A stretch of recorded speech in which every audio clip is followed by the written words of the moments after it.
Okey, ni kereta Mazda 3 yang aku tunjuk baru ni kat hampa tu kan. Yang aku kata tukar radiator tu.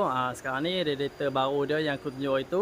Radiator baru dia dah masuk dekat dia punya kereta. Nampak aku dah pasang siap dah lah. Hose semua aku dah pasang.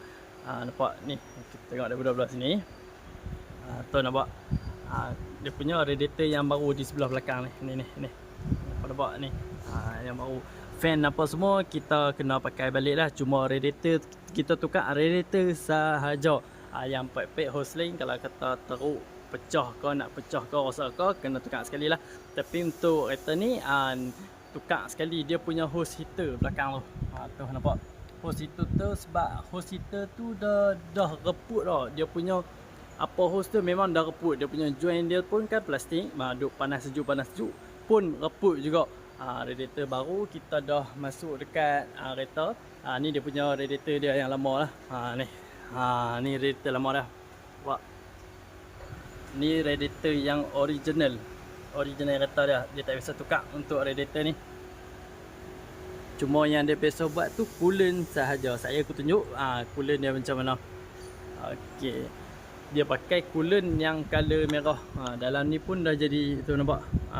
Dah color hijau. Aku dah tuang kepada coolant yang hak color hijau, coolant yang Mazda punya lah. Okey, untuk tukar coolant ni alang-alang aku dah tukar dia punya radiator. Aku flashing sekali dia punya coolant. Sebab aku flashing tu sebab sebelum ni coolant dia pakai coolant yang color merah. Tak tahu coolant daripada brand apa ke apa, tak tahu daripada brand apa. Tapi coolant color merah macam ni. Tu mana nampak. Asal kereta mai coolant color merah ni, tak tahu dia pakai coolant brand apa ke, long life ke tak long life, tak tahu daripada brand mana. Tapi coolant dia memang mai color merah sebab tak sesuai untuk kereta Mazda 3 ni lah. So kita tukar coolant merah ni kepada coolant yang hak asal dia balik lah. Tapi sebelum tukar tu kita kena flashing dulu, hampa nampak. Asal dia color merah ni, bila flashing sampailah dia jadi warna jenis macam ni, baru kita tuang kepada coolant yang baru. Coolant yang Mazda lah. Coolant untuk Mazda dia pakai coolant FL22. FL22 macam tadi aku tunjuk apa, dia color hijau. Ni coolant dia.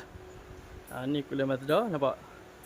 Coolant Mazda FL22 Premix. Ni coolant yang original Mazda punya.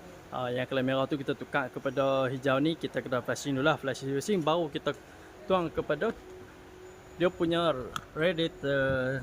Tu nampak. Yang ni aku dah tuang lah sebab aku dah flashing apa semua. So tinggal nak bleeding dia punya